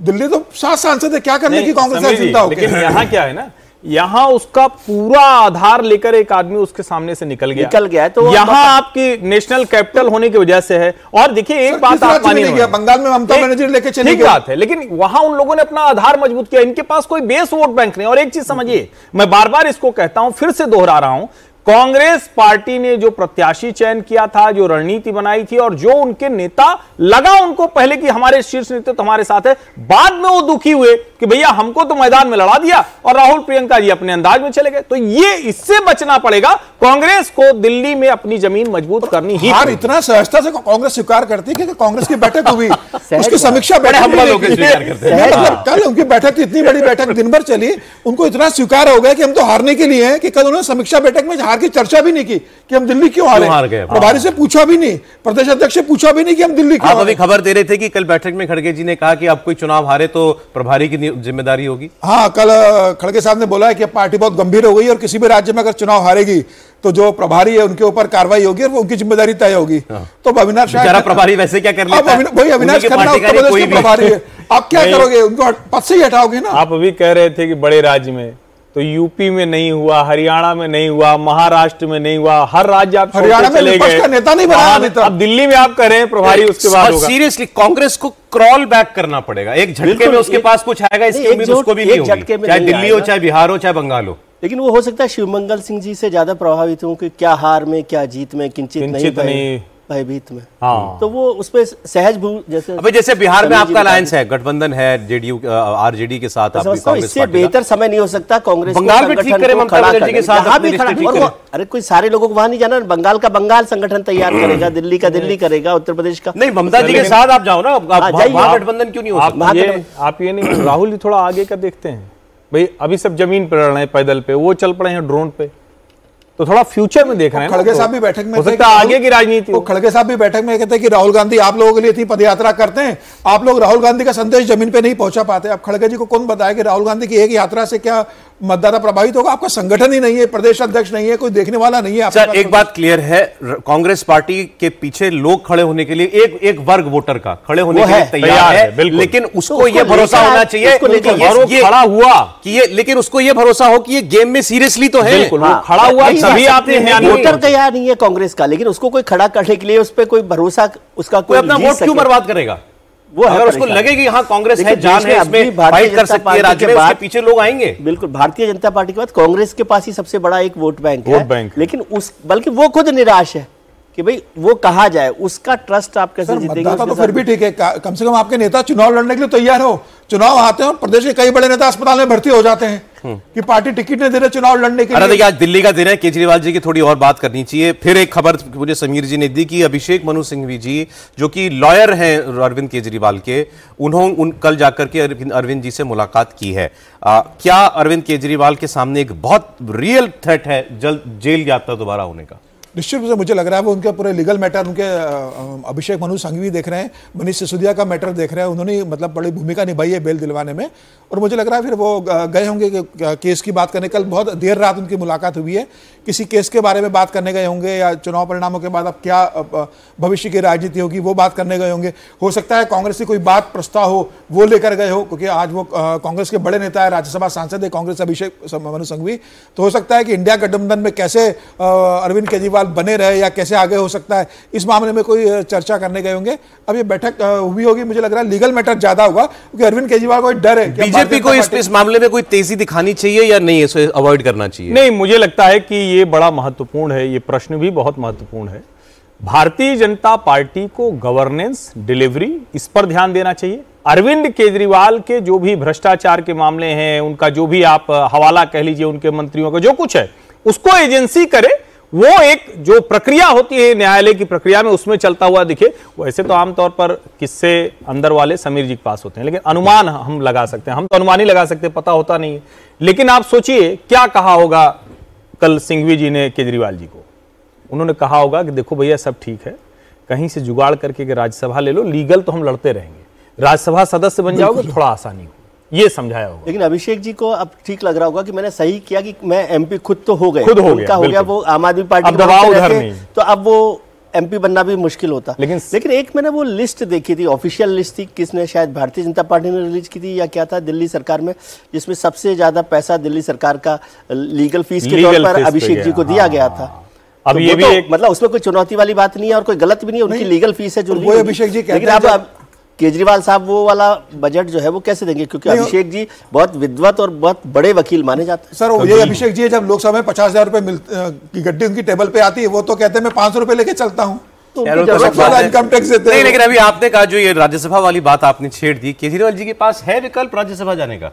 अब पंजाबी विकल्प बचा हुआ, अगर पंजाब से वो किसी का इस्तीफा करवा दे, दिल्ली में तो विधायक बचे नहीं आपके पास। बनाना चाहते किसी को नहीं, अब हरभजन को कह सकते हैं, हरभजन सिंह फिर विदेश चले जाएंगे, दबाव में टूटने से ज्यादा खिसकने का डर। किसी से अगर राज्यसभा सांसद अगर इस्तीफा करवा दे, राघव चड्ढा इस्तीफा दे दे तो हो सकता है चले जाए राघव चड्ढा से। हरभजन तो कुगली देते हैं, वैसे भी कुगली के मास्टर माने, लेकिन जाएंगे जरूर, मुझे लग रहा है राज्य से ही जा सकते हैं। समीर जी आप बदमाशी कर रहे हैं, मतलब आप फिर चाह रहे हैं कि राघव जी का जो रूटीन चेकअप बचा हुआ लंदन वाला वो फिर चले जाए 3-4 महीने के लिए।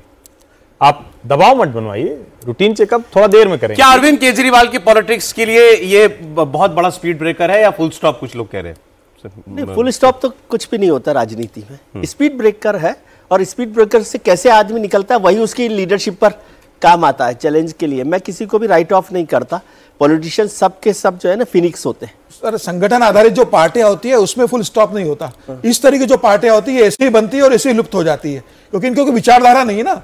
किस विचारधारा में अरविंद केजरीवाल पार्टी लुप्त हुई बताइए? बहुत हो गए, मैं आप देखिए, नाम ही लेता हूं, असम में देख लीजिए, असम गण परिषद, आसू से एजीपी बनी हो गई इसके अंदर। और क्या शानदार जनता दल जो 1977 में बनी थी, 2.5 साल के अंदर केंद्र में सरकार चली जाती है, सब रामविलास पासवान, लालू प्रसाद यादव, एजीपी से तुलना भी हो सकती है, एजीपी से तुलना हो सकती है। असम गण परिषद क्या हुआ था, उसके नेताओं पर चरित्रहीनता के आरोप लगे थे, उसके नेताओं पर भ्रष्टाचार के आरोप लगे थे, जो जिसको पाया उसको निकाल दिया। असम गण परिषद 2 हिस्सों में बट गई थी, जिसकी ताकत हुई दूसरे वालों को एकदम पैदल कर दिया। ठीक वही सब कुछ इसमें भी देखने को मिला, लेकिन चूंकि इसमें एक मूवमेंट इस तरह का था, जो एक छोटा सा राज्य था, मध्य वर्ग यहां बहुत ज्यादा था, उसको लगता था कि अरविंद जी हमारे लिए कुछ चमत्कार कर रहे हैं, ईमानदार आदमी है, वो अब जाकर टूटा है। मैं भी मानता हूं कि अरविंद के लिए रिवर्स होना बहुत कठिन है, एजीपी की राह पर ये चलती हुई दिख रही है। मैं पहले से कहता रहा हूं, लेकिन अब लगता है कि वो ज्यादा मुश्किल है कि वो लौट कर आ पाए। नहीं, लेकिन अभी सत्ता पूरी तरीके से गई नहीं है। पंजाब है उनके पास,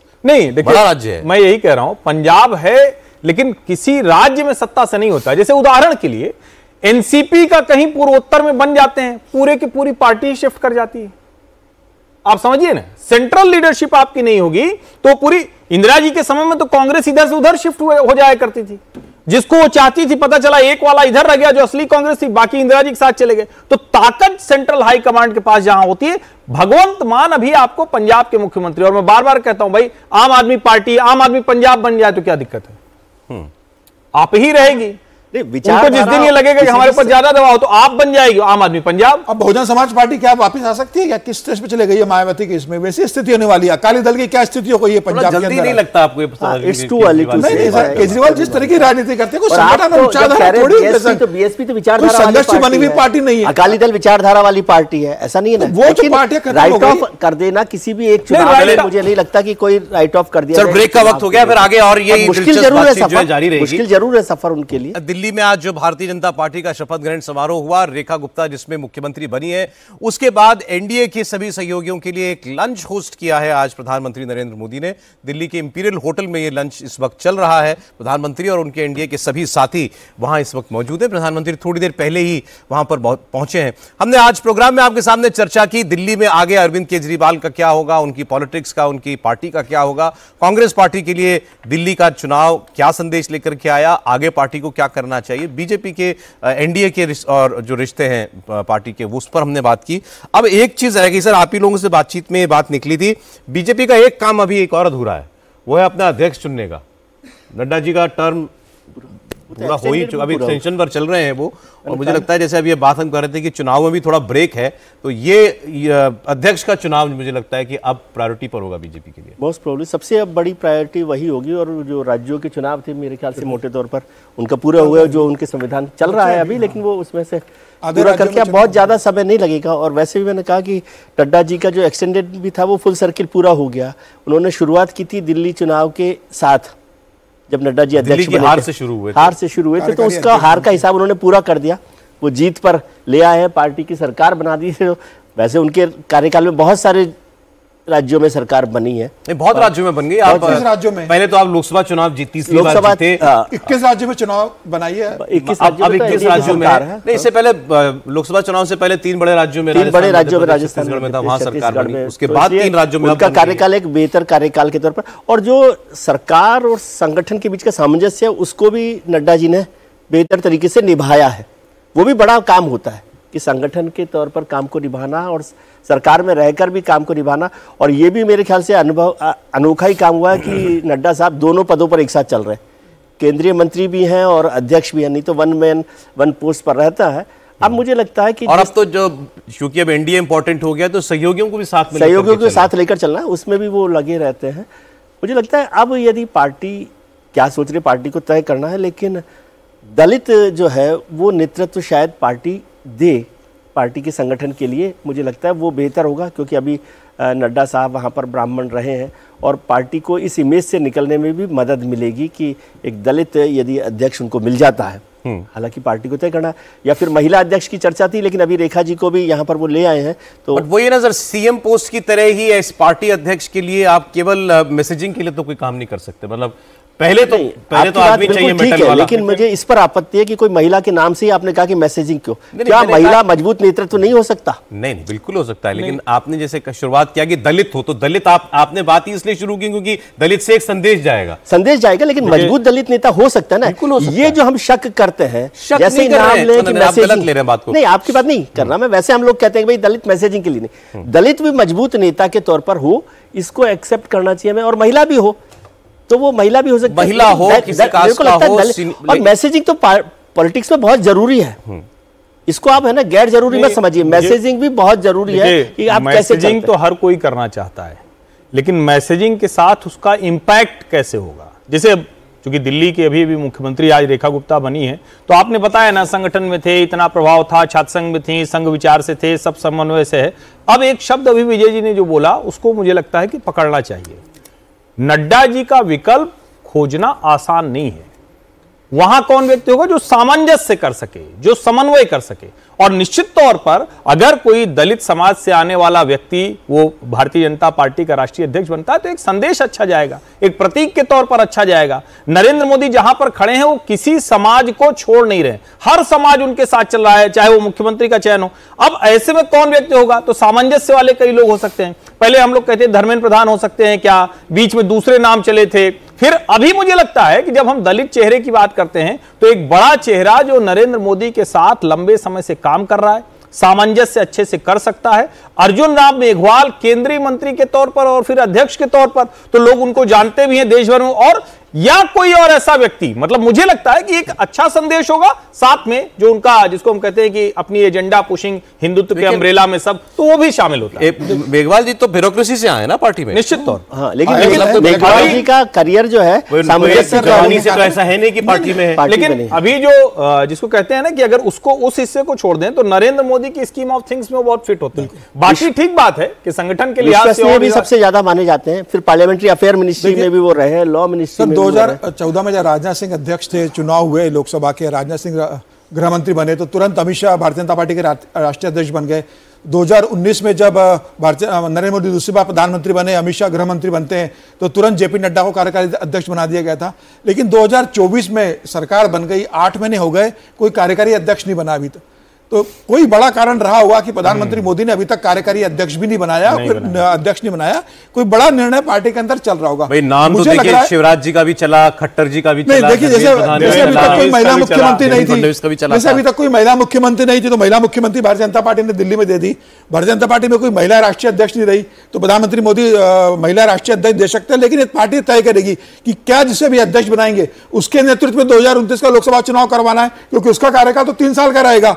2028 दिसंबर में उसका कार्यकाल खत्म होगा, तो यह भी हो सकता है कि किसी महिला को बना दे, 2028 में कार्यकाल खत्म हो 3 साल का, उसके बाद कोई नया नेता 2029 का लोकसभा चुनाव उसके अंदर करे, मुझे ये भी कर सकता है। लेकिन जो अध्यक्ष बनेगा उसके पहले तो कई बड़े राज्य चुनाव होने वाले, उत्तर प्रदेश होगा, बंगाल होगा, 21 राज्यों का चुनाव होगा, खासकर यूपी भी होने वाला है, बंगाल होने वाला है, मुझे लग रहा है साउथ के भी कई बड़े राज्य होने वाले हैं। तो मुझे लगता है कि साउथ को ये बना सकते हैं कि साउथ में कोई अध्यक्ष नहीं है, अगर महिला को देंगे तो मुझे 2 नाम बड़े। और मुझे मालूम नहीं अभी क्या है स्कीम ऑफ थिंग्स में, लेकिन अगर वो 1 नेशन 1 इलेक्शन लागू होना है 29 से, तो फिर तो वो एक बहुत बड़ा चैलेंज होगा। और ठीक बात है कि दलित, दक्षिण भारतीय और महिला, मुझे लगता है इसी के इर्द गिर्द भारतीय जनता पार्टी के नए राष्ट्रीय अध्यक्ष का नाम हम लोग सुनेंगे। अब बाकी तो जाहिर है एक बड़ा नाम भी सर इसमें आ सकता है महिलाओं में, सुधा यादव का, जो भी पार्लियामेंट्री बोर्ड की मेंबर है।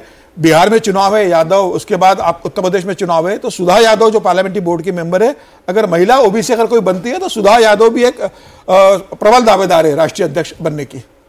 जो भी नाम हो सकता है, लेकिन मैं इस बात पर रखता हूं कि 29 भले ही उनका कार्यकाल 28 में पूरा हो, लेकिन चुनाव से पहले भारतीय जनता पार्टी फिर किसी अध्यक्ष को नहीं बदलेगी। अब जो बनाएगी उसके उसी के नेतृत्व में हुआ। 2013 में नितिन गडकरी का कार्यकाल हुआ, राजनाथ सिंह को अध्यक्ष बना दिया। नितिन गडकरी को एक्सटेंशन थोड़ी दिया था, 1 साल पहले राजनाथ सिंह को अध्यक्ष बना के लोकसभा चुनाव करवाया।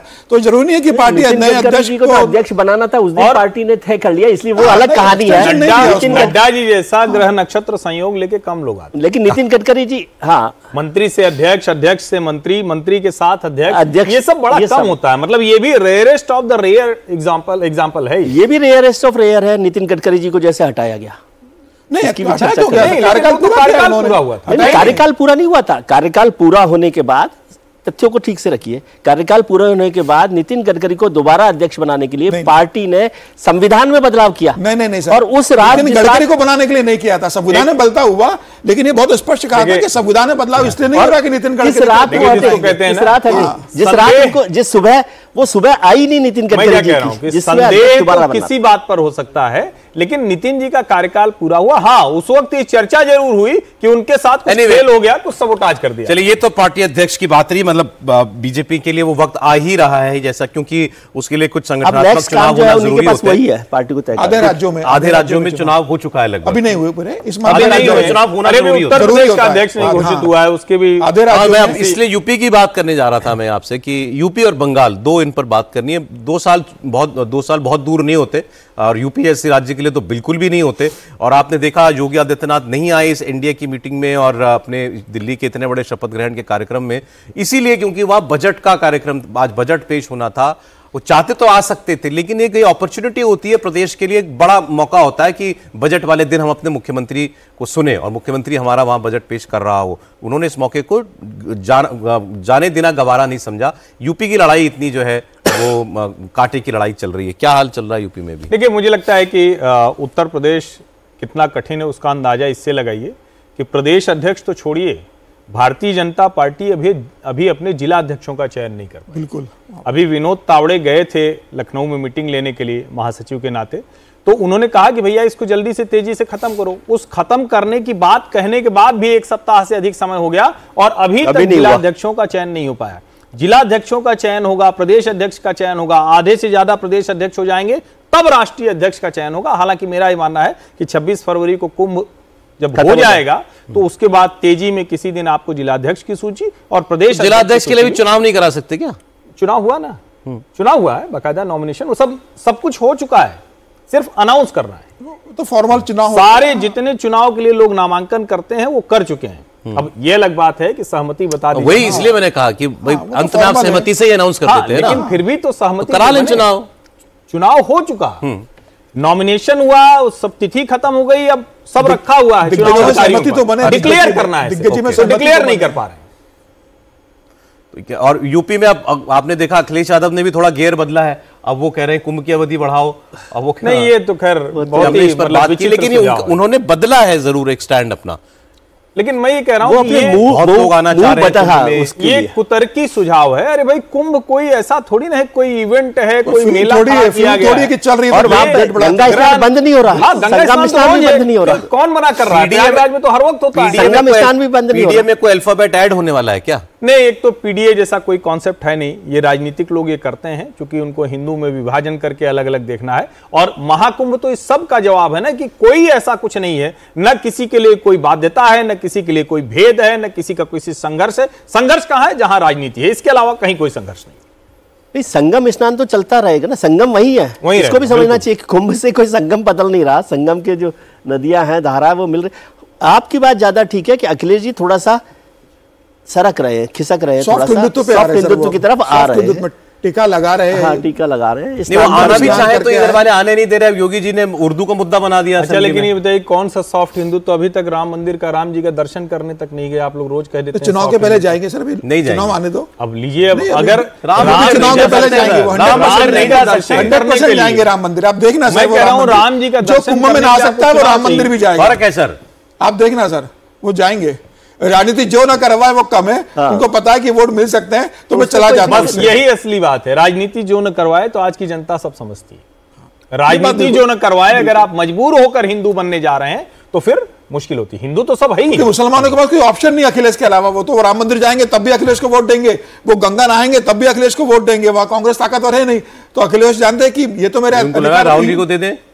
नहीं सर, राहुल गांधी का भी इतनी स्थिति नहीं। राहुल गांधी तो गठबंधन में चुनाव लड़ेंगे और अखिलेश यादव तो कह चुके ना कि हम इंडिया गठबंधन में साथ में, चुनाव भी साथ में लड़ेंगे। और दिल्ली का परिणाम देख के कौन हिम्मत करेगा कि कांग्रेस को माइनस कर दे। अब तो राहुल गांधी पदयात्रा बंगाल में भी जा रहे हैं, उत्तर प्रदेश में भी जा रहे हैं। ऐसी किसी तस्वीर में बीजेपी का कोई पश्चिम बंगाल का मुख्यमंत्री खड़ा होना लगता है मुमकिन? देखिए, मुमकिन सब कुछ होता है राजनीति में, है ना, नथिंग इज इम्पॉसिबल, और गेम ऑफ पॉसिबिलिटीज ही है।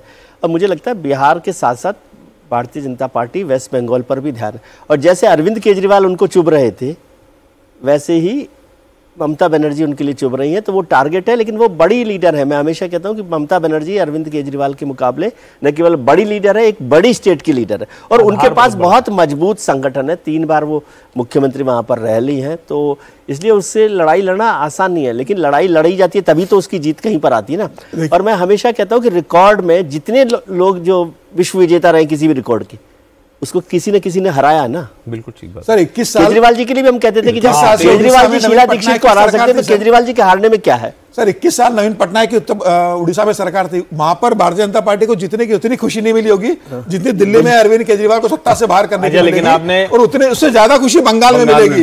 लेकिन अभी आपने नवीन पटनायक की बात की तो मुझे लगता है कि ये कहानी कुर्सी की में तो जरूर सुनना चाहिए। नवीन पटनायक ने दिल्ली के मुख्यमंत्री को शुभकामनाएं दी, और मैं हमेशा कहता हूं कि नवीन पटनायक जैसी राजनीति करनी, चुनाव तो कोई भी नहीं, हमेशा उस राजनीति में मुख्यमंत्री के शपथगढ़ में गए थे भुवनेश्वर में। मैं वही कह रहा हूं, राजनीति ऐसे ही होनी चाहिए। बाकी आप ठीक है लड़ते रहिए, सत्ता के लिए तो सब। केजरीवाल जी ने बधाई दी है। नहीं, केजरीवाल जी तो यहीं थे, वो नहीं आए। नवीन जी तो गए थे बाकायदा मुख्यमंत्री के शपथ ग्रहण में। मोदी जी हाथ पकड़ के लेके गए साथ में, उनको वो फोटो भी आया था कि मोदी जी हाथ पकड़ के लेके चल रहे हैं नवीन पटनायक को साथ में, उनसे साथ अच्छे से बात कर रहे हैं। और नवीन पटनायक का तो एक अलग कदर है। और ये तब हुआ था कि जब नवीन पटनायक और प्रधानमंत्री जी की बात हो गई थी चुनावों से पहले, विधानसभा चुनाव से पहले, कि दोनों पार्टियां साथ जाएंगी। लेकिन अमित शाह जी ने और पार्टी संगठन ने उन्हें कहा कि ये साथ बेहतर नहीं होगा, बीजेपी के पास मौका है, और प्रधानमंत्री जी ने उसको विड्रॉ किया, बैकआउट किया, एक तरह से कहना चाहिए। मतलब बैकआउट शब्द ठीक नहीं होगा, सीटों में सहमति नहीं बन पाई, इतनी ज्यादा सीटें। लेकिन वो तय मूल रूप से तो ये था कि हमें बीजेपी के साथ नहीं जाना, अकेले चुनाव लड़ना है। ये भी बड़ा फैसला होता है। आप सोचते हैं कि प्रधानमंत्री जी जो कह दे वो फाइनल है। प्रधानमंत्री जी अश्योर कर नवीन पटनायक। समय कम रह गया है, लेकिन इंटरेस्टिंग खबर है तो इसकी मैं बात जरूर करना चाह रहा था। आपने डोनाल्ड ट्रंप का भी लेटेस्ट बयान देखा? डोनाल्ड ट्रंप ने बोला कि ये 21 मिलियन डॉलर जो इंडिया को तो हम दे रहे थे यूएस एड के थ्रू वोटर टर्नआउट बढ़ाने के लिए, तो डोनाल्ड ट्रंप ने कहा कि इंडिया के पास बहुत पैसा है, वो हम पर बहुत टैक्स लगाते हैं, सबसे ज्यादा टैक्स इंडिया लगाता है, और इंडिया की और वहां के प्रधानमंत्री की मैं बड़ी इज्जत करता हूं, ये भी उन्होंने कहा। लेकिन ये पैसा किस बात के लिए हम उनको दे रहे थे?